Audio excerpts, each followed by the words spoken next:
ዶክትሪን አለባ ቤተክርስቲያንና ቤተክርስቲያን አለባ ምእመናን የሚል ነው። እንግዲህ አልፈትናችሁም። እስቲ የቤተክርስቲያን አባል የሆናችሁ ሰዎች እጃችሁን አንሱ ብዬ አልፈትናችሁም። ማርክ ኖል የተሰኘ የታሪክ ምሁር በፈረንጆቹ 1994 The Scandal of Evangelical Mind የተሰኘ መጽሐፍ ጻፈ።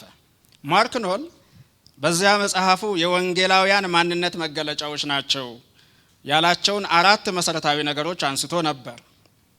እነዚህም አንድ የመጽሐፍ ቅዱሳዊነት ወይንም መጽሐፍ ቅዱስ የእውነት ምንጭ የእምነትና ልምምድ ዳኛ እንደሆነ ማመን፣ ሁለተኛ የክርስቶስ ማዕከላዊነት ወይንም የኢየሱስ ክርስቶስ መስቀል ላይ ስራ ብቻ የድነት ምንጭ እንደሆነ ማመን፣ ሶስተኛ መለወጥ ወይም ድነትና መንፈሳዊ ለውጥና አራተኛ የወንጌል ምስክርነት ወይንም የአደባባይ የኢየሱስ ክርስቶስ ጌታና አዳኝ እንደሆነ በአደባባይ መስበክ የሚሉትን 4ቱንም ነገሮች የወንጌላውያን አማኞች መገለጫ ናቸው ብሎ አስፍሮ ነበር። ማርክ ኖል እነዚህን የወንጌላውያን መገለጫ ያላቸው ነጥቦች የተዋሳቸው ዴቪድ ቢቢንግተን ከተሰኘ ጸሐፊ ነው። እነዚህ የወንጌላውያን መገለጫዎች ተብለው የተጠቀሱ 4ቱ ነጥቦች በበርካቶች ዘንድ ልዩ ትኩረትና ቅቡልነት ሊያገኙ ችሏል። ምክንያቱ ደግሞ የመጀመሪያው ተቋማዊ የሆነ የክርስትና ቅርጽ ወይንም ቤተክርስቲያን የማያሳይ መሆኑና ወንጌላዊነትን በተቋም ስለማይገድበው መሆኑ ሲሆን፣ ሁለተኛ ምክንያት አስተምሮ ወይንም ዶክትሪን እንደ መስፈርት ስለማይጠይቅ ነው። እነዚህ 4ቱ ነጥቦች ተመክሮን እንጂ አስተምሮን መሰረት ያደረጉ አይደሉም። ተቋማዊነት ወይም የሃይማኖት ተቋም መሆን በተወሰነ መልኩ ወጥ የሆነ አስተምሮን፣ ትውፊትና ቀኖና የሚጠይቅ ነው። ዋናዎቹ በመባል የሚታወቁ አብያተ ክርስቲያናት ጭምር ሐዋርያዊ የእምነት መግለጫ የሌላቸው፣ በታሪክ ርቱ እምነት መሰረት ሆኖ የዓለም አቀፍ ጉባኤያትና ድንጋጌዎች የማያውቁና የእምነታቸውና የአምልኳቸው አካል የማያደርጉ፣ ኑፋቄ እንዳሸን በፈላበትና ርቱ እምነት በጉባኤያትና በድንጋጌዎች በጸናባቸው ዘመናትና አብያተ ክርስቲያናት ድንጋጌዎችን በጉባኤ ይገልጹ ነበር። እነዚህ 4ቱ የወንጌላውያን መገለጫ የተባሉ መስፈርቶች አስተምሯዊ መሰረትና ተቋማዊ ቅርጽ ሳይኖረው ማንም ቡድን ወይም ግለሰብ ወይም እንቅስቃሴ ተነስቶ መፈጸም የሚችላቸው ነገሮች በመሆናቸው ወንጌላዊውን ክርስትና ከመጽሐፍ ቅዱሳዊና ታሪካዊ እውነታ እያፋታ ዶክትሪን የለሽና ቤተክርስቲያናዊ ቅርጽ የሌለው እንቅስቃሴ ወደ መሆን ጥግ እየገፋው ይገኛል። በዚህም ምክንያት እውነተኛ ወንጌላውያን እነማን ናቸው ተብለው ቢጠየቁ ምላሽ መስጠት ወደ ማንችልበት ደረጃ ልንደርስ ችለናል። የዚህ እውነት ትልቁ አሉታዊ ተጽዕኖ ዶክትሪን የለሽ እንቅስቃሴዎችን በገፍ መፍጠሩ ብቻ ሳይሆን ቤተክርስቲያን የለሽ ምእመናንንም ቁጥር በገፍ እየጨመረው መሆኑ ነው። በአንድ ጊዜ አማኝም ቤተክርስቲያን የለሽም መሆን ይቻላል? ዝም ብላችሁ ራሳችሁን ብትጠይቁ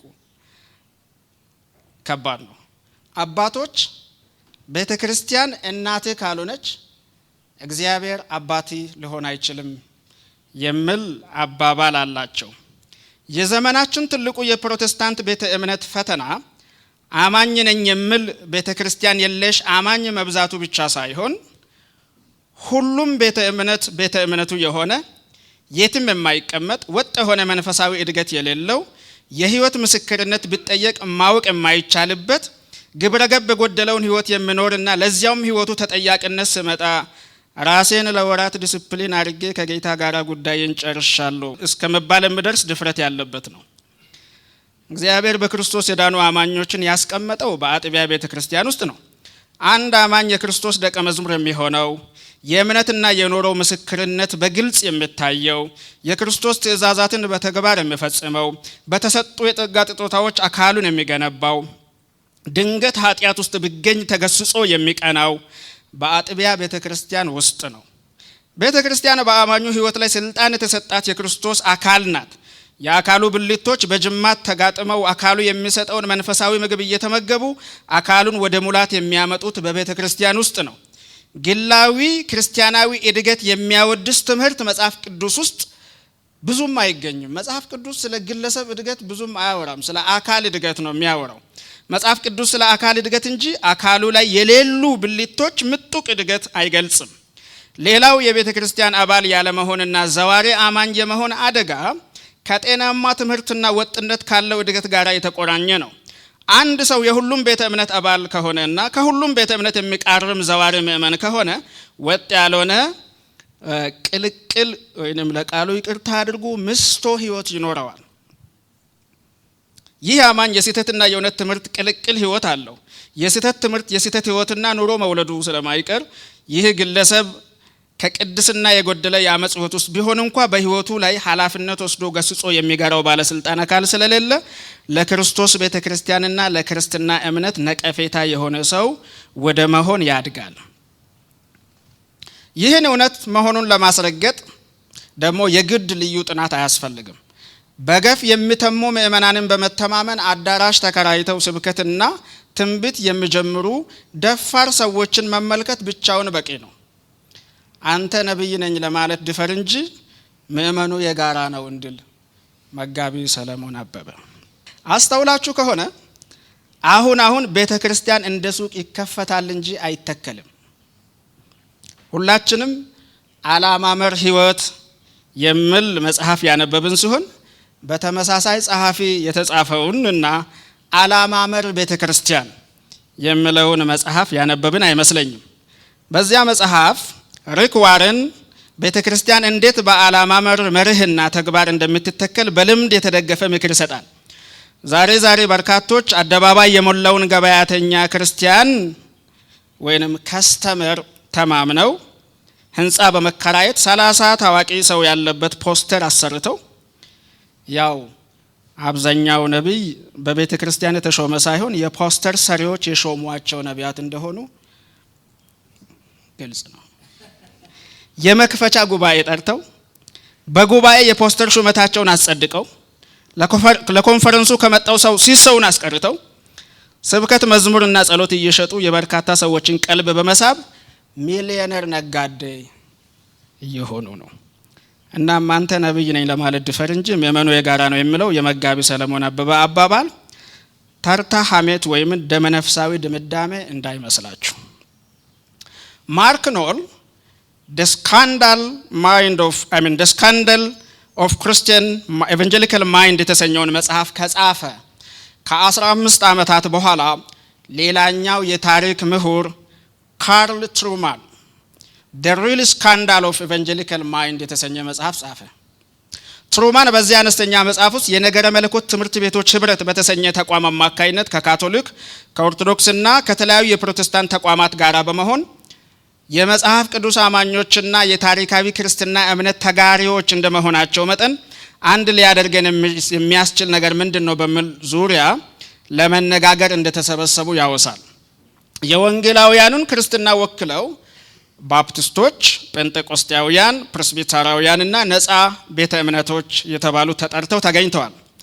ትሩማን እንደገለጸው ከሆነ የፕሮቴስታንት ቤተ እምነትን ወክለው በተገኙ ምሁራን መካከል አንድም የሚያስማማቸው የጋራ አስተምሮ ካለመገኘቱም በላይ የተገኘው አስማሚ ነጥብ ኢየሱስ የሚለው ብቻ ነው። መገርማችሁ ደግሞ ኢየሱስ ላይም አይስማሙም። you know that evangelical ክርስቲያኒትን አምስቱም ሶላዎች ያስማሙናል ይባላል አይደለ? እሱም አንስማማም፣ በሶላም አንስማማም እና በስላሴም አንስማማም በአንዳንድ ጉዳይ። ትሩማን የፕሮቴስታንት ቡድኖችን አንድ ሊያደርጋቸው የሚችል አስተምሮ እንደሌለ ከታዘበ በኋላ በካቶሊክና በኦርቶዶክስ ቤተ እምነቶች መካከል በመገኘት ውይይታቸውን ማድመጥ እንደጀመረ ያትታል። እንደ ትሩማን ገለጻ ከሆነ የመጽሐፍ ቅዱስን የበላይነት የሚቀበሉ በኢየሱስ ክርስቶስ አዳኝነት የሚያምኑና ወንጌልን በአደባባይ የሚሰብኩና ራሳቸውን ወንጌላውያን በማለት የሚጠሩ ቡድኖች አስተምሮ የለሽ ናቸው፣ ወይም በጣም አነስተኛ ቡድኑ መሰረታዊ አስተምሮ ያላቸው ናቸው። ከዚህ በተቃራኒ ግን የካቶሊክና የኦርቶዶክስ ቤተ እምነቶች ጠንካራ የሆነ ታሪካዊና መጽሐፍ ቅዱሳዊ አስተምሮ ያላቸውና በዚህም ምክንያት ጠንካራና ወጥ የሆነ ቤተክርስቲያን ሊገነቡ ችለዋል። ካርል ትሩማን ይሄ ትሩማን ስላችሁ የፕሮቴስታንት ሂስቶሪያን ነው። እንደ ታሪክ ምሁርነቱ ራሱን አስተምሮ የለሽ ከሆነው ከፕሮቴስታንት ጎራ ሳይሆን ጠንካራ አስተምሮና ወጥ ተቋማዊ መሰረት ካላቸው የካቶሊክና የኦርቶዶክስ አብያተ ክርስቲያናት ጎራ እንዳገኘው ይናገራል። በምዕራቡ ዓለም በርካታ ምሁራን ወደ ካቶሊክ እየፈለሱ ነው። ምሁራን ነው ያልኳችሁ፣ የሚዲያ ሰዎች አላልኩኝምና እና ትሩማንም በዚያ ስብሰባ ላይ ራሱን ያገኘው አስተምሮ የለሽና ልምምድ ተኮር ከሆነው ወንጌላውያን ክርስቲያኖች ሳይሆን አባዋዊ አስተምሮና ሐዋርያዊ ቅብብሎሽ የሚባለው ዶግማ ዶክትሪንና ቃኖና ካላቸው አብያተ ክርስቲያናት እንደሆነ ይናዘዛል። ይህ እውነት በጉልህ የሚያሳየው ወንጌላዊ ክርስትና መሰረታዊ ከሆነው አስተምሮ እየተፋታ አስተምሮና ተቋም የለሽ ወደሆነ እንቅስቃሴ መግባቱን ነው። ይህ የምዕራባውያን ችግር ብቻ አይደለም። በአገራችንም በተለይም ከነጻነቱ በኋላ ዶክትሪን የለሽ እንቅስቃሴዎች በመስፋፋታቸው ምክንያት የተኛው ወንጌላዊ ክርስትና እንደሆነ የተኛው ደግሞ እንዳልሆነ መለየት እስከማይቻል ድረስ ነገሮች ተዘበራርቀዋል። ከነጻነቱ በፊት በወንጌላውያን አብያተ ክርስቲያናት መካከል ግልጽ የሆነ የአስተምሮ ልዩነት ይንጸባረቅ ነበር። ቃለ ሕይወት ከመሰረተ ክርስቶስ፣ ሕይወት ብርሃን ከመካነ ኢየሱስ በምን እንደሚለዩ በግልጽ ይታወቅ ነበር። አዳዲስ አብያተ ክርስቲያናት የተተከሉ እንደሆነ ከነባሮቹ በምን አይነት አስተምሮ እንደሚለዩ በግልጽ ይታወቅ ነበር። ለምሳሌ በነባሮቹ አብያተ ክርስቲያናት ላይ የጴንጤቆስጤ ተሞክሮ መሰረት ያደረገው ሙሉ ወንጌልና ሌሎች መሰል አብያተ ክርስቲያናት ሲጨመሩ ግልጽ የሆነ የአስተምሮና የልምምድ ልዩነት ይስተዋል ነበር። በእርግጥ በጊዜ ልዩነት አስተምሮው ጠፍቷል ብሎ ዮናስ ጎርፌ በቅርቡ ባሳተመው መጽሐፍ ሁላችንም ጴንጤቆስጣውያን ነን ብለዋል። እንግዲህ አንብቡና ወይ ራሳችሁን ፍርድ ትወስዳላችሁ። ይሁን እንጂ ከነጻነቱ በኋላ የመጡ እንቅስቃሴዎች አስተምሮ መሰረት ያላደረጉ ብቻ ሳይሆኑ ነፃ እንቅስቃሴዎች እንጂ ጠንካራ ተቋማዊ መሰረት ያላቸው ባለመሆናቸው ምክንያት ከነባሩ ወንጌላዊ ክርስትና የተለየ መስመር የተከተሉ እየሆኑ መጡ። ይህ ክስተት እየተስፋፋና መሰረት እየያዘ ሲመጣ እነዚህ አዳዲስ እንቅስቃሴዎች አራቱ የወንጌላውያን መገለጫ የተሰኙ መስፈርቶችን የሚያሟሉ ሆኖ በመታየታቸው ምክንያት ከነባሩ አብያተ ክርስቲያናት ጋር አንድ እንደሆኑ ታስቦ ቅቡልነት ያገኙ ቢሆኑም በርካቶች ግን አስተምሮ የለሽ በመሆናቸው ለክርስትናው እምነት ትልቅ ፈተና ሆነዋል። የነዚህ እንቅስቃሴዎች ዋና መገለጫ አስተምሮ የለሽነት ብቻ ሳይሆን የቤተ ክርስቲያን አባልና የደቀ መዝሙር አማኝ ያልሆኑ ሰዎችንም በገፍ ማምረታቸው ጭምር ነው። የቤተ ክርስቲያን ዋና ተልእኮዋ ሰዎችን እያስተማረች እየገሰጸችና እየመከረች የክርስቶስ ደቀ መዝሙር በማድረግ የክርስትና እምነት በተግባር እየኖሩ መልካም የክርስቶስ ምስክር ወደ መሆን ሕይወት ማሳደግና ለኢየሱስ ክርስቶስ ዳግም ምጽአት ማዘጋጀት ቢሆንም የአዳዲሶቹ እንቅስቃሴዎች ዋናው ትኩረት ስብከተ ወንጌል ሳይሆን ኤንተርቴይንመንት በመሆኑ ይህ መሰረታዊ ተልእኮ ውሉ ሊጠፋ ችሏል። አሁን ቤተ ክርስቲያን ምኞቶቻቸውን መሰረት ያደረገ አነቃቂ ራስ ተኮር ንግግርና ትንቢት የሚፈልጉ ዘዋሪ ሰዎች የሚተሙበት መዝሙር፣ ንግግር፣ ትንቢትና ጸሎት የሚሸምቱበት ትልቅ ሱፐርማርኬት ወደ መሆን ተቀይሯል። መጋቢዎች የሱፐርማርኬት መስራች ባለቤቶች፣ ቤተ ክርስቲያን ወይንም አዳራሹ የገበያ ማዕከል፣ መድረኩ ቅዱሱ የእግዚአብሔር ክብር የሚገለጥበትና የሚያስፈራ ስፍራ ሳይሆን የትወና መድረክ፣ አገልግሎት የብቃት ማሳያና ትርፍ ማካበቻ፣ የጸጋ ስጦታ ታዋቂነትና ዝና ማግኛና የሸማቾች ቀልብ መሳቢያ ሆኗል። ዘዋሪው ሸማች ህዝብ እስካለ ድረስ ምቹ የገበያ አዳራሽ ሰርቶ ቀልብ ኮርኳሪና አነቃቂ ንግግር፣ መዝሙርና ጸሎት መሸጥ አማራጭ የገበያ ስልት ነው። በዚህም ምክንያት ከመጽሐፍ ቅዱሱ እንጂ መጽሐፍ ቅዱስን መስበክ አይበረታታም። ምክንያቱ ደግሞ እርሷ ያስተማረችውን ትምህርት ሌላው ያፈርስባታልና ነው። በዚህም ምክንያት የቤተ ክርስቲያን መጋቢዎችና አገልጋዮች ሐሳውያንን ደግፈው የሚመግቱ ምእመናን በስፋት ይገጥሟቸዋል። ቸርቻችሁ ውስጥ ምእመናንን ስለ ሐሰተኛ ነቢያትና አስተማሪዎች ብታስተምሯቸው አይሰሟቸውም። ለነሱ የሚከራከሩ ሰዎች ይገጥሟቸዋል በብዛት። ከሁሉ በላይ ግን የዘመናችን ትልቁ ፈተና ፖፑሊዝም ነው።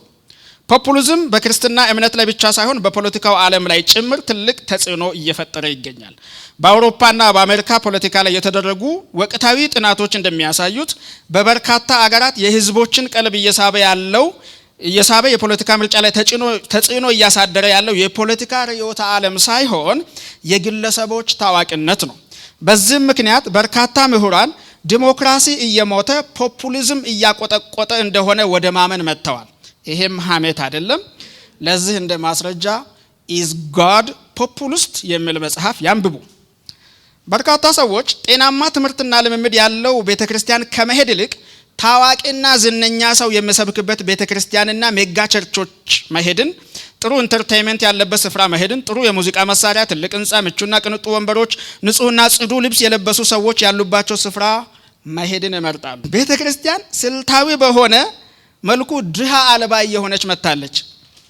ድሆች ዝቅተኛ ኑሮ የሚኖሩ ቅንጡ ልብስ ለብሰው የሚያውድ ሽቶ የማይቀቡ አማኞች ቤተክርስቲያን ለነርሱ የማትመጥን ስፍራ እንደሆነ በማሰብ ወደ ቤተክርስቲያን ለመሄድ ይሸማቀቃሉ። ድሆችና ጎስቆል ያሉ ሰዎች የቤተክርስቲያን ካሜራማን ትኩረት ያለ መሳብ ብቻ ሳይሆን የአገልጋይና የምእመናንንም ትኩረት አይስቡም። እነዚህ ሰዎች ማንም ሰላም እንደማይላቸው ማንም እንደማይቀርባቸው ስለሚያውቁ አርፍደው መጥተው የኋላ ወንበር ላይ ተቀምጠው ቀድመው ወጥተው የሚሄዱ ናቸው። ይህን በተርታ ኦብዘርቬሽን ቤተክርስቲያን እንዴት ቴክኒካሊ ድሃ አልባ የሆነች እንደሆነና ራሳቸውን ከቸርች እያገለሉ እንደሆነ ወይንም ማንም ሪኮግናይዝ ወደ ማያረጋቸው ብዙ ህዝብ ወዳለበት ቦታ እንጂ ጥቂት ህዝብ ወዳለበት ቦታ እንደማይመጡ ከሲምፕል ኦብዘርቬሽን ማወቅ ትችላላችሁ። ሜጋ ቸርች ከፖፑሊዝም ጋራ የተሳሰረ መሆኑን መዘንጋት የለብንም። በእርግጥ ቴሌ ኢቫንጀሊዝም እንደ ቢሊ ግርሃም እና ሬይንሃርድ ቦንኬ የመሳሰሉ ፖፑሊስት የወንጌል ሰባኪዎች ያሳደሩት ተጽዕኖም ቀላል አይደለም። ቢሊ ግርሃም በአገልግሎቱ ፍጻሜ ላይ በአገልግሎት ዘመን የምትጸጸትበት ነገር ምንድነው ተብሎ ሲጠየቅ የአንድ አጥቢያ ቤተክርስቲያን መጋቢ ሆኖ ደቀ መዝሙር አማኞችን ማፍራት ሲችል ተዘዋዋሪና ፖፑሊስት ሰባኪ የመሆን ጉዳይ እንደጸጸተውና እንደገና እድል ቢሰጠው ኖሮ ሐሳቡን እንደሚቀይር ተናግሮ ነበር። ፖፑሊዝም ከገበያ መር ስብከትና ትምህርት ተቀይጦ ሲቀርብ ፈተናውን የከፋ ያደርገዋል።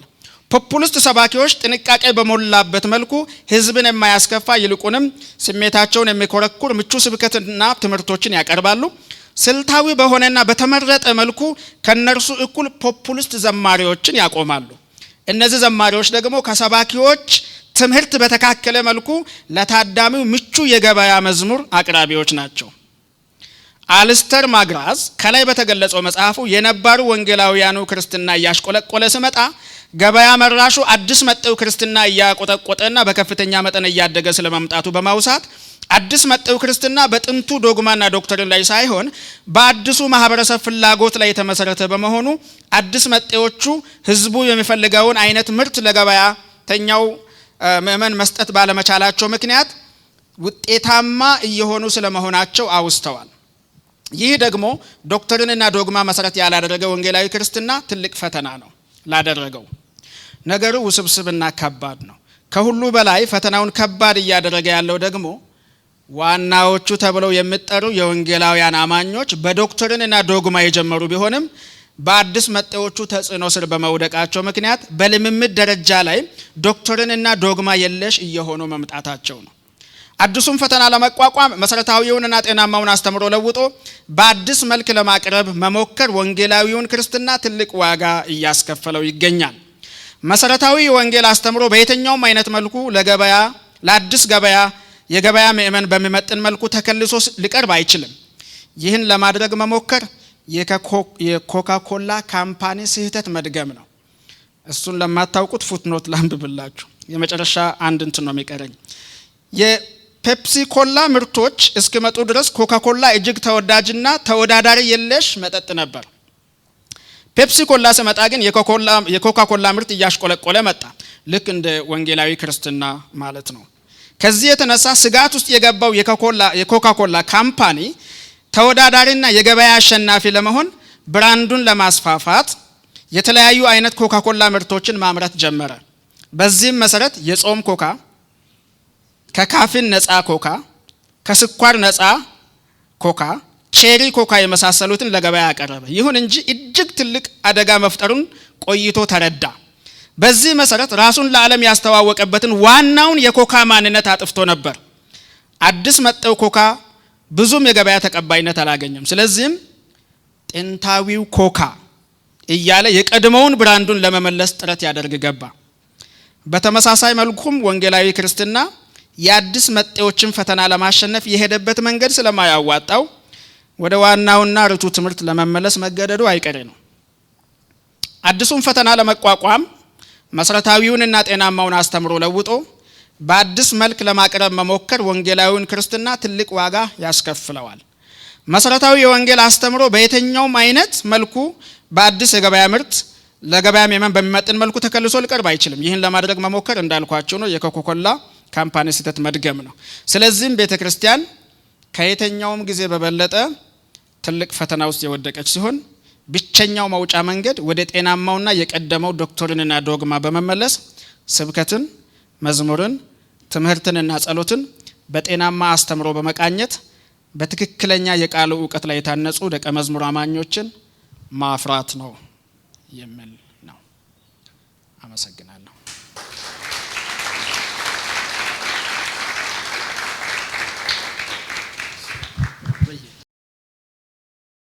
አመሰግናለሁ። እግዚአብሔር ይባርክ አሌክስ። የቤተ ክርስቲያን ፍራቻ የሚሆነው እኔም አንዳንድ ቦታ ላይ በመመለከተው በመሰማውም ዝም ብዬ ከመሬት ተነስቼ አይደለም፣ ጨከን ያለውን ትምህርት ካስተማርን ምእመናኖች ይጠፋሉ የሚል ነገር ይነሳል። ምንገስጽ ከሆነ ምንቆጣ ከሆነ ምእመን እናጣለን ወይም ደግሞ ወደ ባሰ ጥፋት ይሄዳሉ። ስለዚህ እያስታመምናቸው ቢሄዱ ይሻላል የሚል አካሄድ አለ። ከመጽሐፍ ቅዱስ አንጻር እንደማያስኬድ አውቃለሁ። ነገር ግን በዚህ ጉዳይ ላይ አንተ ምን ትላለህ ነው አንደኛው ጥያቄ። ሁለተኛው ጥያቄ ከስነ ስርዓት ያስፈልጋል ከሚለው ማለት የፓትሪያርካል የሆነ ስትራክቸር ያለው በእርግጥ እኔ በጣም የሱ ደጋፊ ነኝ። ምናልባት የመጣውበትን ባክግራውንድ ሊሆን ይችላል። የኔ እስከምን ሊሄድ ይችላል እስከ አቀማመጥ መለየት ማለት ያደኩት ኦርቶዶክስ ቤተክርስቲያን ስለሆነ ብቻ ሳይሆን በማየው ይሄ ብዙ የሆኑ ስርዓቶች እንዲሆኑ የመፈለግ ፍላጎት አለኝ። ይሄ ትራዲሽናል የሆነ እንትን ነው ልንል እንችላለን፣ መንገድ ነው ልንል እንችላለን። ግን ከአስተምህሮና ከአንድነት ከህብረት አንጻር በአንድ ውስጥ ሆኖ መለያየቱ ይሻላል ወይስ ደግሞ ጽንፉን ይዞ መቀመጡ ይሻላል? እንደ ምሳሌ ያነሳቸው የኢትዮጵያ ኦርቶዶክስ ተዋሕዶ ለምሳሌ ኦርቶዶክስ ቤተክርስቲያንን ስንመጣ ኦርቶዶክስ በሚለው ስር ኦሪየንታልን እናያለን፣ ኮፕቲክን እናያለን። እያንዳንዳቸው የየራሳቸው ካልቸር አላቸው። ግን ሲገናኙ ቢሆን እንደ ነው ተከባብረው ኦርቶዶክስ በሚለው መሰረታዊ ነገርን ይዘው ነው የሚሄዱት። ካቶሊክ ላይ አላውቅም ዲቴል፣ ግን ካቶሊክ በሚለው በአንድ ፖፕ ስር ብዙን ነገር ይዘውት ነው። በቅርብ አንድ የመጣ እንደ ሀሳብ ነገር የሚባል ነገር አንብቤ ያለሁኝ የመካነ ኢየሱስ ቤተክርስቲያን ፖፕ ይሁን አይሁን የሚባል ነገር ግን ሆኖም የኔ በአንድ ሆኖ መከፋፈሉ ማለት እንደዛ ልዩነቱ ነው የሚያዋጣን ወይስ ደግሞ በየቦታችን መሄዳችን እንደዚህ የሚበታትነን ከሆነ አንድ የሆነ ነገር ወይም ደግሞ አንድ ፓትሪያርክ ያስፈልገናል ባጭሩ? የመጀመሪያው ንዑስ ርዕሱ መራራ እውነት ቢሆንስ የሚል ሀሳብ አለኝ። ምክንያቱም ምንም ሳናንገራግር የምንቀበለው ግን መራራ እውነት ስለሆነ። ሁለተኛው የጽሁፍ መጽሐፍ እንዳይሆን የሚከለክለው ምንድን ነው የሚል ነው። ሶስተኛው ጥያቄ ግን ሲሪየሱ ብዙ ጊዜ ጉባኤ ደርሰን ስንመለስ ጥሩ ጊዜ ነበረን የምንለው የምንፈልገው ነገር የተነገረን እለት ነው። ወይም ደግሞ ጉባኤ የምንመጣው የታክሲ አውጥተን መኪና ነድተን ከሌሎች ከብዙ ነገሮቻችን ጊዜ ቀንሰን ብዙ ጊዜ ጉባኤ የምንመጣው የምንፈልገው ነገር እንዲነገረን የምንፈልገውን ነገር ይዘን ፍላጎት ይዘን ነው የምንመጣው። እግዚአብሔር ፍላጎት እንደሌለው ፈቃድ እንደሌለው ከኛ የሚፈልገው ነገር እንደሌለ መቆጠሩ ለዚህ እስካሁን ለዘረዘርካቸው መራራ ሁኔታዎች አንድ ምክንያት አይመስልህም ወይ የሚል ጥያቄ አለኝ። ጥሩ ሞጋች ጥናት ነው። በጣም እናመሰግናለን። የኔ ጥያቄ መጽሐፍ ቅዱሳዊ እውነት ያለበት ትምህርት በወንጌላውያን ዘንድ አለ ካለን እዚህኛው ጋር ደግሞ ያው በወንጌላውያን ዘንድ ደግሞ ያለው መከፋፈል ያለው ውጣ ውረድ ይሄ ያለው ነገርና በጠቅላላ አሁን ላይ የምናየው ነው። እሺ በጣም ስርዓት አለው ወጥነት አለበት የምንለው ቦታ ደግሞ ርቱ የሆነ የወንጌል ትምህርት በትክክል የለም ካለን ወይም ደግሞ ይሄ የመዳን እውነት የሚሰበክበት እውነት እዛ ቦታ የለም ካለን አሁን እንደዚህ ያለው ሰው መሀል የሚሞገተው ሰው ውስጡ ላይ የራሱ የሆነ ኮንቪክሽን አለው። እዚህ ጋራ ጸንቶ ሊቆምባት የሚችልባት አጥቢያ ቤተ ክርስቲያን ይሄንን ነገር እየሰጠችው አይደለም።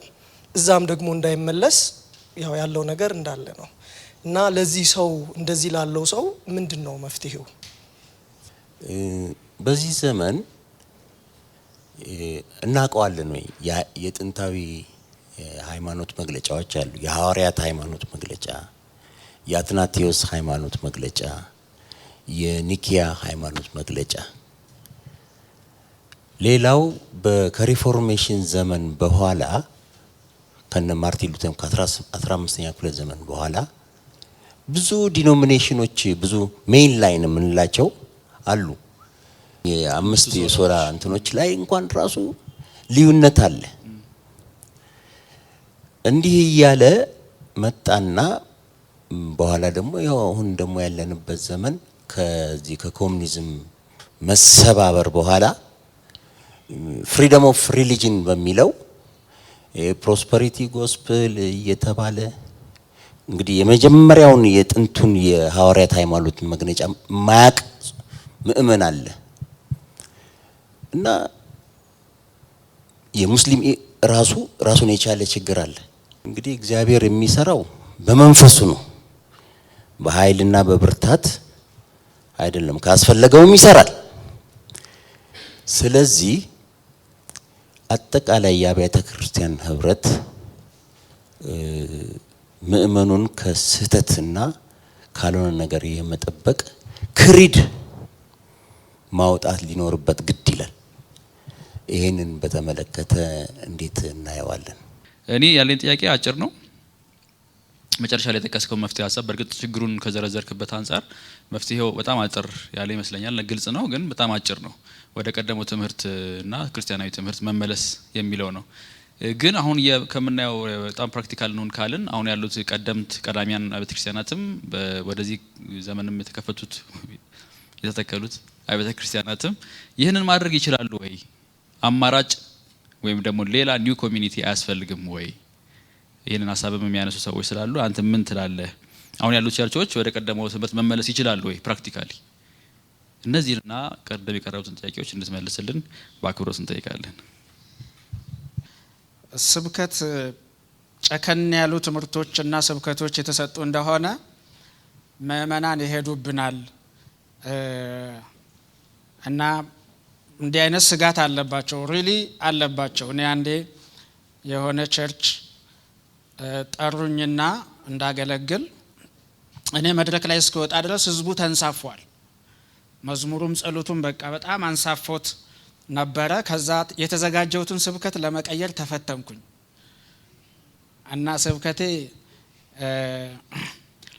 በመጥፎና ጠማማ ትውልድ መካከል ስትኖሩ የህይወትን ቃል እንደ ብርሃን ትታያላችሁ የሚል ሞጋች ነው። ግን እንደምንም አረጋግቼ ሰበኩኝና ከፋቸው ሰዎቹ እና ሌላ ጊዜ እኪሳቸዋለሁ አልኳቸው።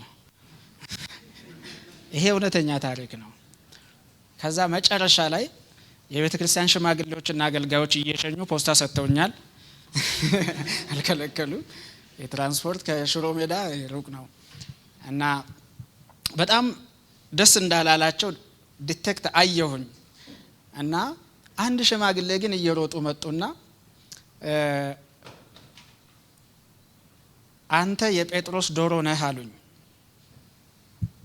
ማለት ቤተ ክርስቲያንን በጩኸት አንቅተሃል እንደማለት ነው። እና ስብከቴን ሌላ ጊዜ እቀይራለሁ ያልኩትን ላለመቀየር ወሰንኩኝ። አልጠሩኝም። በእርግጥ እውነት ለመናገር ሁሉም ወንጌላውያን አብያተ ክርስቲያናት ውስጥ ከሌሎቹ ከአዲስ መጤዎቹ ሐዋርያት፣ ነቢያት እብን የእምነት እንቅስቃሴ ከሚባሉ ከምናወግዛቸው ቸርቾች ምን እንደሚለየን ለማወቅ እንቸገራለን። ስብከቱንም ሁሉንም ነገር ስንሰማና ስናይ ማለት ነው። እና ፈተና ነው፣ በጣም ፈተና ነው። ግን እግዚአብሔር በጀማ አያምንም፣ በህዝብ ቁጥር አያምንም። ቤተ ክርስቲያን ሜጋ ቸርች ለመሆን አይደለም የተጠራችው። ሎካል ቸርቾችን በየስፍራው የምትተክለው ቃለ ሕይወት ለምሳሌ መሰረተ ክርስቶስ፣ ቃለ ሕይወት፣ መካነ ኢየሱስ በየሎካል ኤሪያ ላይ የተበተኑት ሜጋ ላለመሆን ነው። በግለሰብ ኦን የሚያደርግ ቸርችን ግለሰብ ኦን አያደርግም። ፒኤልሲ አይደለም ቸርች። አንድ መጽሐፍ አለ እና ብዙዎቻችሁ ታውቃላችሁ ስሙን ሲጠቅስ ጸሐፊው አሜሪካን ሀገር ፓስተር ነው፣ ወጣት ፓስተር ነው። የሆነ ቸርች ፓስተር ለማድረግ ተሾሞ ሲሄድ ኦብዘርቭ ሲያደርገው ከዘመኑ መንፈስ ጋር ስለማይሄድ የሱ ኮንቪክሽን ብዙ ህዝብም በስብከቱና በትምህርቱ ስለማያገኝ ግራ ገባውና ራዲካል የሚል መጽሐፍ ያነበባችሁት ዴቪድ ፕላት የጻፈውን ማለት ነው። እና ዴቪድ ፕላት እንደዚህ ይላል የሜጋ ቸርችና የፖፑላር ሰባኪ የመሆን ፈተና ቻሌንጅ ስላደረገው ማለት ነው መጽሐፉ ላይ ኢየሱስ ክርስቶስ በምድር ላይ አሁን ብኖር በእርግጥ በትክክል እንትኑን ላልጠቅስ እችላለሁ። በእኛ እሳቤ ሜጋ ቸርችና ብዙ ምእመን ያለው አገልጋይና መሪ አድርገን የምናስብ ከሆነ ቤተክርስቲያንን ኢየሱስ ክርስቶስ የከሰረ ወንጌላዊ ነው ይላል። ማለት at the end of the day 3 ዓመት ተኩል ከደከመ ካገለገለ በኋላ ደቀ መዝሙር የሆነው የቀረው 12 ነው ወይንም 120 ሰው ነው የሚኖረው ማለት ነው። ኢየሱስ ሜጋ ቸርች አልከፈተም። ብዙ ተከታዮችንም he is intentionally offending ሰዎች ትተውት እንዲሄዱ ማለት ነው። ማለት ዮሐንስ ወንጌል ላይ 6-7 ምናምን ስታነቡ እንዲህ ተጠመጠሙበት ይላል ለእንጀራና ለምናምን ለተአምር ማለት ነው። ሆነ ብሎ ስብከት ቀየረ። ሆነ ብሎ ማለት ነው። ሆነ ብሎ ስብከት ሲቀይር ሄዱ። ከዛ 12ቱንም መሄድ ትፈልጋላችሁ ያለ እውነት ኦፌንድ አድርጎት የሚሄድ ይሄድ ማለት ስሜቱን የሆነ እንደጠየቀው ማለት ነው። የህዝብን ስሜት የጀማውን ስሜት ባይደወይ ቤተክርስቲያን አሁን ዳዊት የሚመራት እስራኤል ሳትሆን ሳኦል የሚመራው ሀገር ሆኗል። በህዝብ ፍላጎት ስለምንመራ ማለት ነው። ወንጌልም አይደለም የእምነት መሰረታችንም አይደለም አትዋሹ መጽሐፍ ቅዱሳችንም አይደለም። it's very dangerous እኮ ነው liturgy less መሆን you know liturgical church መሆንና liturgy less church መሆን ታውቃላችሁ። liturgy ያለው ቸርች መሆን ማለት እንደ ካቶሊክና እንደ ኦርቶዶክስ ህዝቡ የሚያውቀው አስተምሮና ዶክትሪን ወርሺፕ ያለው ማለት ነው። ሬቨረንስ ያለው ማለት ነው። ፈራሃ እግዚአብሔር ያለው ማለት ነው። ማለት ቸርች የለም ፈራሃ እግዚአብሔር አምልኮ ስንመራ ምን መርቻ ቃሉ ስንሰብክም ፈራሃ እግዚአብሔር የለንም። ምክንያቱም ህዝቡ ኦፌንድድ ስለሚሆን የሚፈልገው ነው የምንሰጠው። እኛ ጀማው የሚመራን ሆነናል።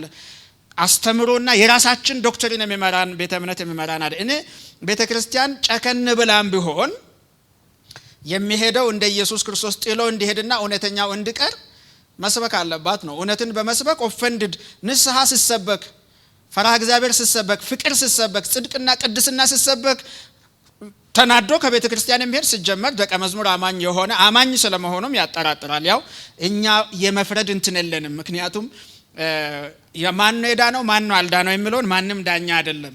የዳነው ጸንቶ ይቀጥላል ማለት የዳነው እግዚአብሔር የዳኑትን ሎካል ቸርች ውስጥ ነው ያስቀመጠው። ባይዶይ የዳኑትን መዳኝ ሰው የለም።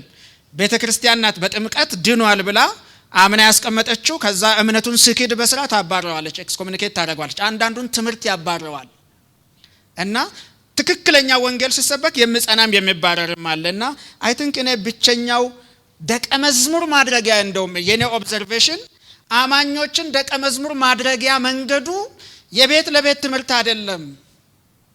preaching from the pulpit ባይዶ ሰባኪ ባለስልጣን እንደሆነ ታውቃለህ። ወንጌልን በጨበጣችሁ ሰዓት ሰዎች ለእግዚአብሔር ቃል እውነት እንድታዘዙ ባይንድ ታደርጋላችሁ። በዚህ ወጣ በዚህ ግባ እንደዚሁን so the preacher is like bind ያደረገ ሰዎች ቃሉን እንድታዘዙ ያደርጋል። ደቀ መዝሙር የሚያስተምር ሰውዬ የለም፣ ያንን አያደርግም። if you are making a dialogue with the ከመማር ሰው ጋር ደቀ መዝሙር አማኝ አደርጋለሁ ብትል ደቀ መዝሙር እያስተማርክ አዋቂ ታደርገዋለህ። ፈራ እግዚአብሔር ያለበት ግን አታደርገውም። ሰው ደቀ መዝሙር የሚሆነው ስልጣን ያለው ስብከት ከመድረክ ሲሰበክ ነው። ስለዚህ ቸርች እንድትለወጥና እግዚአብሔርን የሚፈሩ ደቀ መዝሙር አማኞች እንዲፈጠሩ ከተፈለገ ከመድረክ ወንጌል መሰበክ አለበት። ከመድረክ ድራማ ሰርተን ባይ ዘ ዌይ አንዳንድ ጊዜ የይሁድ ፕሮግራም የኛ ሾው ነው። ሰባኪውም ዘማሪውም ምእመኑም ተደስቶ የሚሄድበት ነው። የእግዚአብሔር ክብር የሚገለጥበት። ከዚህ ካልተለወጠ ደቀ መዝሙር በእንትን መጽሐፍ አናመጣም ማለት። ስለዚህ እኔ ህዝብ ቢባረርም የሚሄደው አማኙ አይደለም ባይ ነኝ። ለራሱ ፍላጎት የሚኖር ነው። ስለዚህ አይ ቲንክ ብቸኛ አማራጯ ነው መዳኛዋ ነው ወንጌል መስበክ ብዬ አስባለሁ። ፖፕ ያስፈልገናል ወይ? ፕሮቴስታንቲዝም እኛ የኔ ኦብዘርቬሽን መጀመሪያ ፕሮቴስታንቲዝምን መረዳት አለብን። ፕሮቴስታንቲዝም አንድ የሚሆን ሃይማኖት አይደለም። you cannot make በቴዎሎጂ ድርድር በሽማግሌዎችና በመሪዎች ስብሰባ በነገረ መለኮት አዋቂዎች ምክር ፕሮቴስታንትን አንድ አናረግም። የሚሆን አይደለም። መጀመሪያ ልዩነቶቻችን እንወቅ። ያስተምሮ ያመጣጥ የታሪክ ልዩነት አለ። ሉተራን ናቸው። ባፕቲስቶች ባፕቲስት ናቸው። ሜኖናይቶች ሜኖናይት ናቸው። ሙሉ ወንጌል ናት። ቃለ ሕይወት ናት። ይሄ ያስተምሮና የልምምድ መሰረቱ ይኸውላችሁ የቴዎሎጂካል ኮንቨርሴሽን ብቻ አይደለም የሚለያየን፣ ኢንተርፕሪቴሽን ይለያየናል። ሶላ ላይ ለምንድን ነው ማንግባባው? ኢየሱስ ብቻ ብለን እኮ በኢየሱስ አንስማማምኛ። ለምንድን ነው ማንግባባው? ኢየሱስን ምን ተረጉምበት መንገድ አለ። የመጣንበት ቤተ እምነታዊ አካሄድ ይገራዋል ያንን። ቃሉ ላይ ለምንድን ነው ማንግባባው? ቃሉ ብቻ ብለን ስናበቃ አንግባባም። ለምን? ሙሉ ወንጌልና መሰረተ ክርስቶስ ቃሉ ብቻ በተመሳሳይ መንገድ አተረጉምም። ስለዚህ የቤተ ክርስቲያን የዲኖሚኔሽናል ያስተምሮና የልምምድ አስተሳሰብ ኢንተርፕሪቴሽናችንን ይገራል። አይደለም ሶላና ኤቫንጀሊካል አራቱንም ተው፣ በመጽሐፍ ቅዱስ አንስማማም። ታውቃላችሁ አይደል? ፕሮቴስታንቶች በመጽሐፍ ቅዱሳችን አንስማማም። ስለዚህ ፕሮቴስታንትን የሚያስማማ ኃይል ምድር ላይ የለም። የእውነቴን ነው ብለ የለም። በምንም ቴዎሎጂ አያስማማንም፣ ፋይቭ ሶላ አያስማማንም፣ የወንጌላን መገለጫ አያስማማንም። ከሁሉ በላይ መጽሐፍ ቅዱስም አያስማማንም። ለምን? በየመንገዳችን በጣጥሰን ስለምንተረጉመው ማለት ነው። ሄዶ ኦቶሪቲ ይሆናል ማለት ነው። አሁን እነ ሉተር ሲነሱ አምስቱ ሶላ የመናገር ጉዳይ አይደለም። ባይዶ እነ ሉተር ሲነሱ የስልጣን ጉዳይ ነው። who has the authority? ሉተር ከሮማ ካቶሊክ ጋር ሲጣላ የተጣላው ከመጽሐፍ ቅዱስ እውነት ይዞ ስለተነሳ ነው። ፖፑን ነው ቻሌንጅ ያደረገው። ፖፕ ባይዶ ቤተክርስቲያን ኢንፋሊብል ናት ወይንም ዳኛ ነበረች፣ የአማኞችን እምነት ህይወት የምትገራ የምትቆጣጠር። ጳጳሱ ደግሞ ምንድነው? ሊቀ ጳጳሱ የቤተ ክርስቲያንም የምእመናንም የሁሉ ራስ ነው፣ ቀጥተኛ የክርስቶስ ተወካይ ስለነበረ። ስለዚህ ስልጣን ኦቶሪቲ በምእመናንና በሰው ልጆች ላይ ኦቶሪቲ ሪዛይድ ያደረገው የእግዚአብሔር ቃል ላይ አይደለም፣ ፖፑ ላይ ነው ሪዛይድ ያደረገው፣ ትራዲሽን ላይ ነው ሪዛይድ ያደረገው። አሁን ቲክቶክ ላይ ያለው ክርክር ለምሳሌ እኛ ከሐዋርያት ስዋረድ የመጣ አስተምሮ አለን፣ እናንተ በ16ኛ ክፍለ ዘመን የመጣችሁ የሉተር ቡችሎች ናችሁ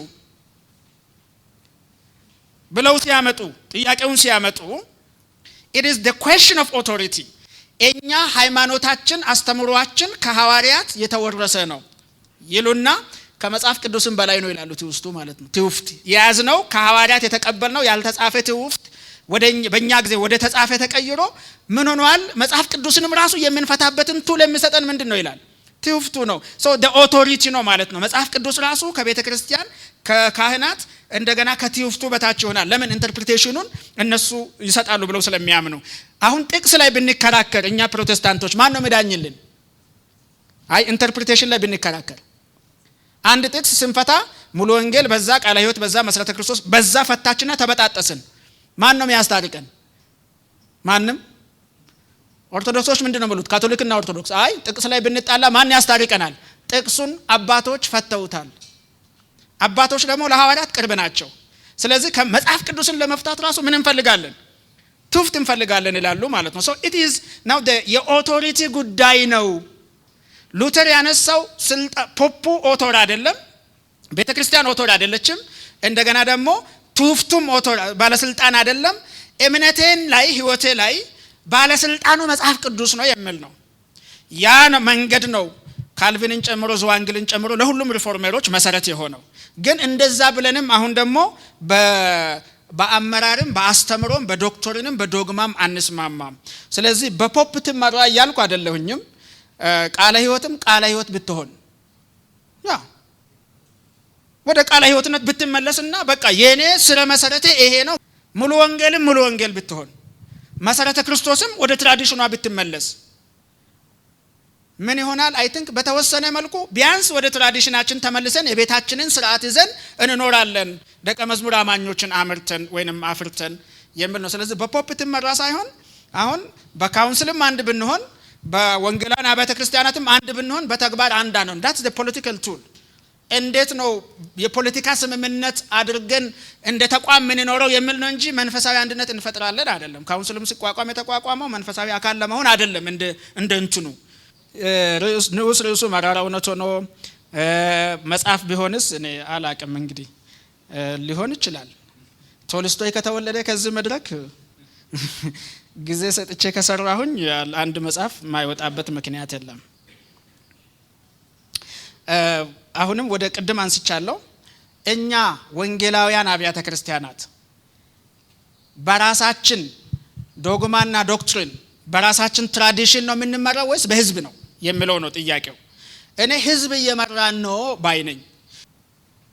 ህዝቡ ይፈልጋል፣ ነብይ ይፈልጋል፣ ህዝቡ ሐዋርያ ይፈልጋል፣ ሞቲቬሽን ይፈልጋል። ተቀደስ ከምትሉ ትሻገራለ፣ ያነሳሳዋል፣ ሞቅ ያደርገዋል። ስለዚህ ህዝብ እየመራን ነው። እኔ ህዝብ ከመመራን ቤተክርስቲያን ራሷን ወደ ምትመራበት ብትመጣ ነው መዳኛዋ። ይሄድ ነው። እኔ ጀማ ህዝብ አንዴ ደሉ ሲሰብክ ሁላችንም ብንክደው በመንግስተ ሰማይ ረብሻ አይፈጠርም ብሏል። እውነቴን እኮ ነው። ይሄ ዲኖሚኔሽን የቁጥር እኮ ጉዳይ አይደለም። ይሄ ሃይማኖት እኮ ነው። ባይደው እኮ ሃይማኖተኞች አይደለንም እኛ። ሃይማኖት ነው። ምን አለክ? ምንድነው ያለክ ሃይማኖት? ማተብ አለክ? ባይደው ማተብ ማሰርን ዝም ብለህ እንጨትን አንገት ላይ ማድረግ እንዳያደርግ ሂድና ሙስሊም ክርስቲያን የሚገልበት ሀገር ላይ መስቀል አድርግ፣ ግደለኝ ማለት ነው። መስቀልን ክርስቲያኖች ረግጠው በሮማ ክፍለ ዘመን ትፋበት ካድበት ከመባልበት ከምረግጠው ያዳነኝን መስቀል ሰቅዬ ይገደላሉ ብሎ ነው አንገት ላይ የወጣው ከመሬት መስቀል። ምንድነው ክታብክ? ምንድነው አንገት ላይ ያለው? ምንድነው የምትሞትለት ሃይማኖት? የለንም። ምክንያቱም ሃይማኖት ለኛ እምነት መገልገያችን እንጂ እምነታችን አይደለም። እምነት የለንም። ባይ ዘ ዌይ ትውፍት ከሌለክ፣ የአባቶች አስተምሮ ከሌለክ፣ የምታምነው አናቅስት ከሌለክ፣ ምታነበንበው ከሌለክ፣ መጽሐፍ ቅዱስን እንደ ፍጥርጥሩ እያደረክ እየበተንክ ጌታ ተናገረኝ እያልክ ምትበታትን ከሆነ ምን ላይ ነው የቆምከው? now you stand on your emotion። ስለዚህ ኢሞሽን ላይ ከቆምክ ኢሞሽን ይወስድሃል። እና ህዝብ እየመራን ነው። ህዝብ እንዳይመራን ቤተክርስቲያን በአስተምሮና በዶግማ በዶክትሪን መዝሙሯን ስብከቷን ወደ መቀየር ስትመጣ ግን ራሷ ወደ መምራት ትመጣለች ብዬ ነው ማስበው። ትሩማንን በተመለከተ ባይዶይ እኛ ፕሮቴስታንቶች ከዛ ቤት ጴንጤ ተብለን ስንሰደብ እነሱን አህዛብ እያልን ነው የኖር ነው።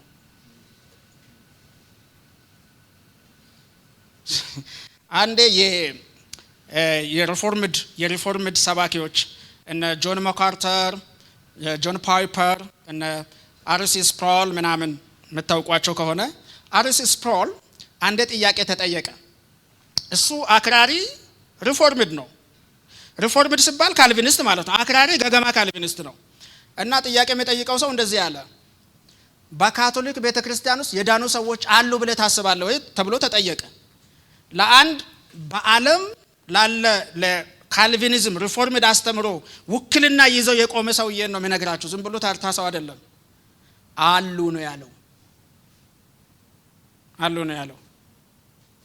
እና የሆነ ሰው አንደ መንግስተ ሰማይ ላይ ሰርፕራይዝድ እንሆናለን አለ።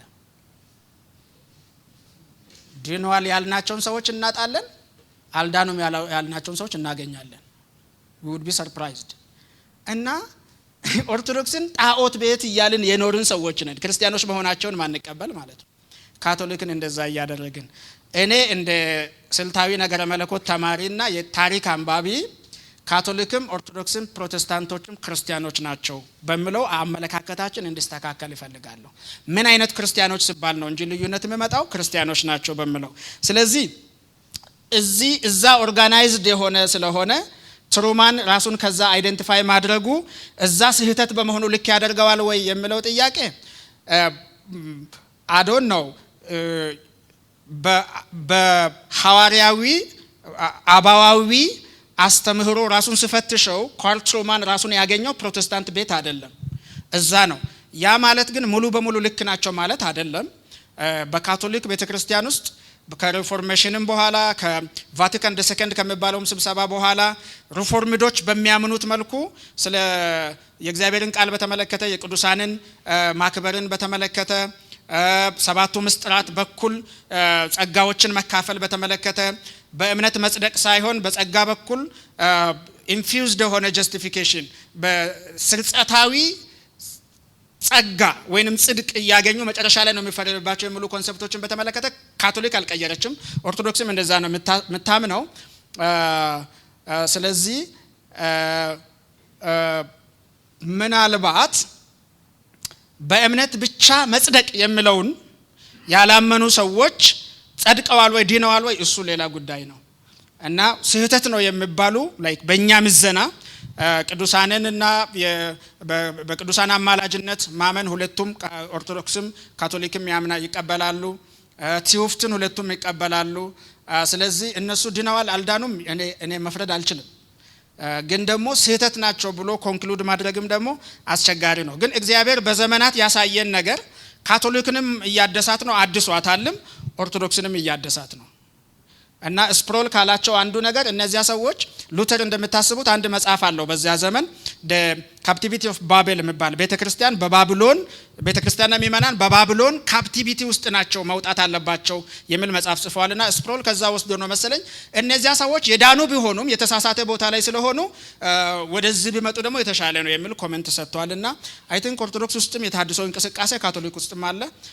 እንደምታውቁት ካላወቃችሁም ዛሬ ወቁ ካሪዝማ ሙቭመንትም የጀመረው ካቶሊክ ውስጥ ነው። ፕሮቴስታንት ሪፎርሜሽን ብቻ ሳይሆን ካሪዝማ ሙቭመንት ራሱ ካቶሊክ ውስጥ ነው የጀመረውና አይ ቲንክ ኦርጋናይዝድ ስለመሆናቸው ብቻ ሳይሆን ፓትሪስቲክ ቲቺንግም ያላቸው ናቸው። ወጥ ሆነ አስተዳደራዊ አካሄድም ያላቸው ናቸው። ስለዚህ ልክ አይደሉም ልክ ነው የሚለውን እንግዲህ ሌላ ክርክር ነው ማለት ነው። ወደ ሁለቱም እዚህም ስንመጣ መጽሐፍ ቅዱሳዊ ዶግማና ዶክትሪን የለም። እዛ ስንሄድ ደግሞ ጤናማ የሆነ መጽሐፍ ቅዱሳዊ ትምህርት የለም። መሃል ላይ ያለን ምን እንሁን ተብሎ ለተጠየቀው ወደ ቸርች ተመለስ።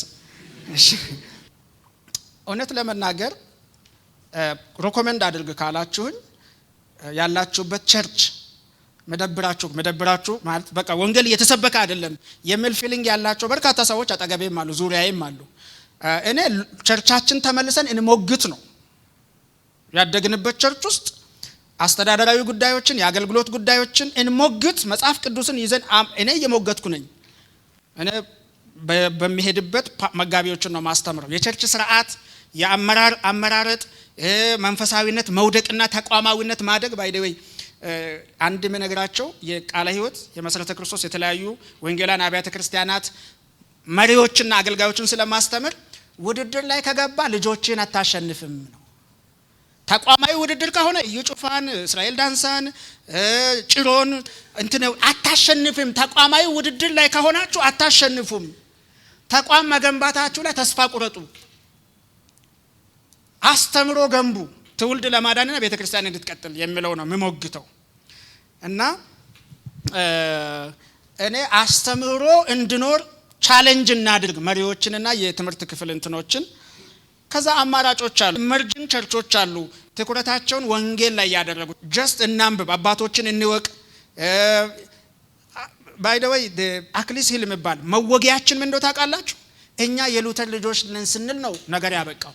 እኛ የጳውሎስ ልጆች ነን። አውግስጢኖስ ይመለከተናል፣ ፖሊካርፕ ይመለከተናል፣ አትናሲዮስ ይመለከተናል፣ ቀጳዶሽያን አባቶች ይመለከቱናል። የኛም አባቶች ናቸው ወደ ማለት መመለስ አለብን። እነሱን ስናነብ ሉተርና ካልቪን ላይ ጭቅጭቅ አቆመን። ክርስትና ከ16ኛ ዘመን ያልፋል ወገኔ። ጴንጤ ተባልን እንጂ ፕሮቴስታንት ተባልን እንጂ ክርስቲያኖች ነን እኮ። መገለጫችን ፕሮቴስታንቲዝም ቢሆንም ዲኤንኤያችን ክርስትና ነው።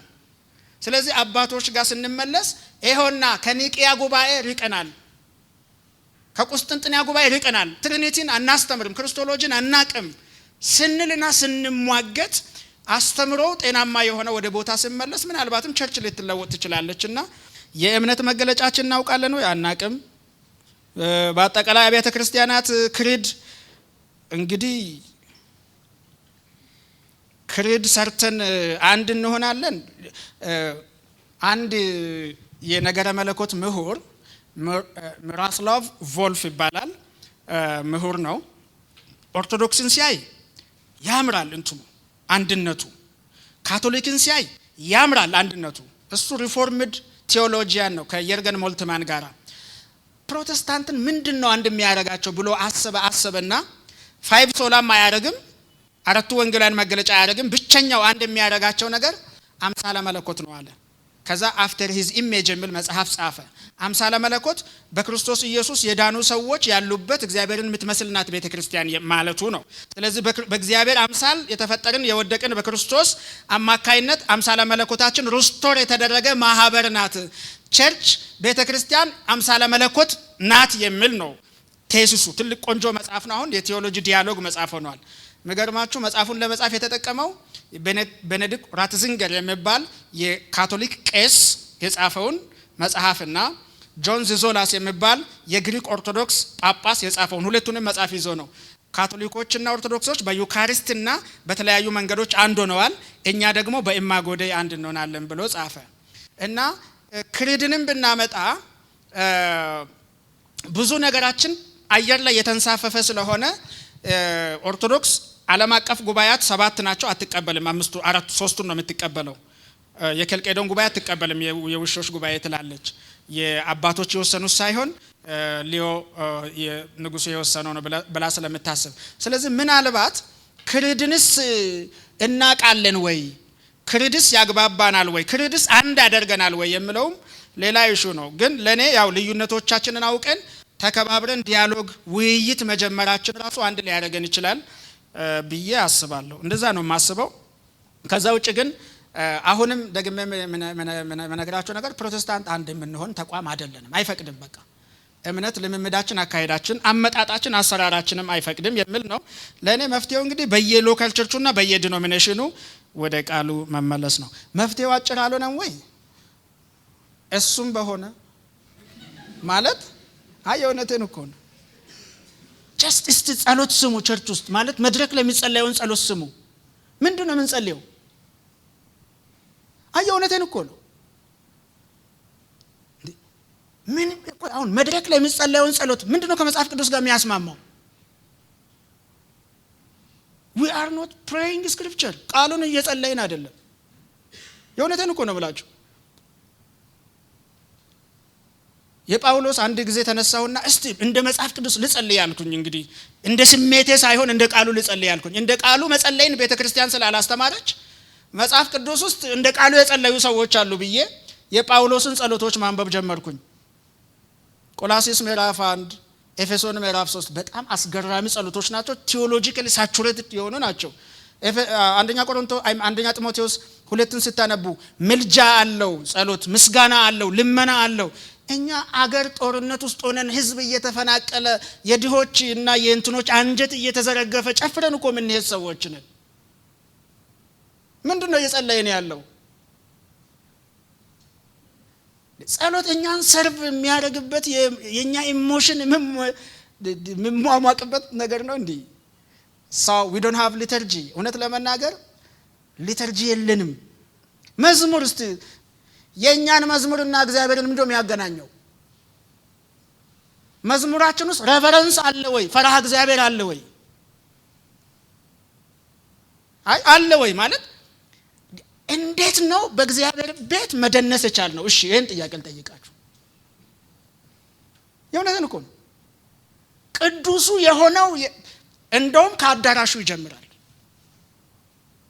እንዴት ነው አዳራሹን መርገጥ ይቻል ነው? የእግዚአብሔር መገኛ ቤት እንዴት ነው ደፍረን መርገጥ ይቻል ነው? ውስጥ ገብተንስ እንዴት ነው ኢሞሽናሊ መጦዝ ይቻል ነው?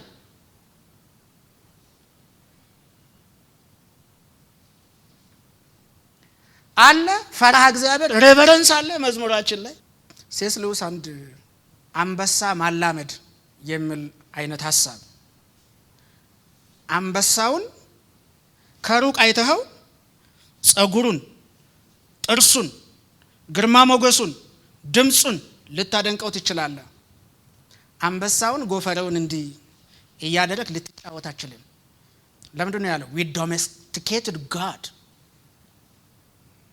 እግዚአብሔር ቤተኛችን ነው፣ ተላምደነዋል። ምን ፈራው አይደለም፣ አያስፈራንም። ባይደ ምንም አያስፈራንም። መዝሙሩን ለኛ ስሜት ስላደረግነው፣ ስብከቱን ለኛ ሞቲቬሽን ስላደረግነው፣ ጸሎቱም እሱ ስለሆነ የት አለ እግዚአብሔር ቤቱ ውስጥ? እኛው እኮ ክብሩ መጣ የምንለው ወንበር ሲሰበክ ነው። 10 ሰው ልሳን አውርቶ ምናምን ተንጫጭቶ እግዚአብሔር ይባረክ ጉብኝቱ። እግዚአብሔር መጥተው ወንድም በሰላም አትድም፣ አንተ ነህ የጦዝከው፣ እግዚአብሔር አልመጣም። ያ 2 ሰዓት ስለጨፈርን አምልኮ ስለጦዘ ሰዎች እንትን ልሳን ስላወሩ እግዚአብሔር መጣ ይመስልሃል? ያ አልመጣም፣ አይመጣምም። ሶ ሬቨረንስ ፈራሃ እግዚአብሔር በመዝሙርም በስብከትም በጸሎቱም የለም። ስለዚህ እኛ ቤቱንም እሱንም ሁሉንም ነገር የደፈርን ሰዎች ነን። በዚህ ደግሞ ካቶሊክና ኦርቶዶክስ ይበልጡናል። ማንም ሰው ህግ ነው ልትል ትችላለህ፣ ዘሙቶ መጥቶ ጉባኤ ውስጥ አይቀመጥም። ቢያንስ በቃ ከአጥሩ ስር ቆሞ ጌታ ይቅር ይበለው አይበለው የኔ ጉዳይ አይደለም። ከአጥር ውጭ ቆሞ በሩን ተደግፎ መድኃኔዓለምን ለምኖ ይቅር በለኝ ብሎ ይሄዳል። እኛ የዘሙትን ሴት ይዘን እኮ ጉባኤ ምን መጣ ሰዎች ነን። ያ አልቀሰፈም እንደ ብሉይ ኪዳን አለ ማለት እኮ ተደፈረ ማለት አይደለም። ሶ ጸሎታችን ምንድነው? መዝሙራችን ምንድነው? ስብከታችን ምንድነው ሲባል እኛ ነን። ገበያ ነው፣ የፈለግነው ነው የተሰጠው። ይሄ የሁሉም ወንጌላውያን ቤተክርስቲያናት ችግር ነው። ህዝቡ ነው የሚመራው፣ የህዝብ ፍላጎት ነው የሚመራው። እና መፍትሄው አጭር ሆኖ ቃሉን ወደ መጸለይ፣ ቃሉን ወደ መስበክ፣ የህዝብ ፍላጎት አይደለም። እኔ አሁን መልእክት አይሰበክ እያልኩ አይደለሁኝ። መጽሐፍ ቅዱስ ግን መሰበክ አለበት። መፍትሄው አጭር ቢሆንም በሆነልን እና ብንመለስ ወደ መሰረቱ ባይነኝ።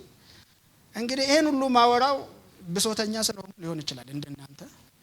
ጌታ እንግዲህ ለቸርች ለቤተ ክርስቲያን ተሐድሶ ለውጥ እኛንም ተጠቅሞ ይሆን፣ አባቶችንም ተጠቅሞ ይሆን፣ ቴዎሎጂ ትምህርት ቤትና ቴዎሎጂ የተማሩ ሰዎችንም ተጠቅሞ ይሆን፣ አልሰማህም የሚሉ የተነሳ ትውልድንም ተጠቅሞ ሊሆን ይችላል። እግዚአብሔር ቤቱን ያድስ ይለውጥ የሚል ነው ጸሎቴም ሙግቴም። ይብቃ አይደል?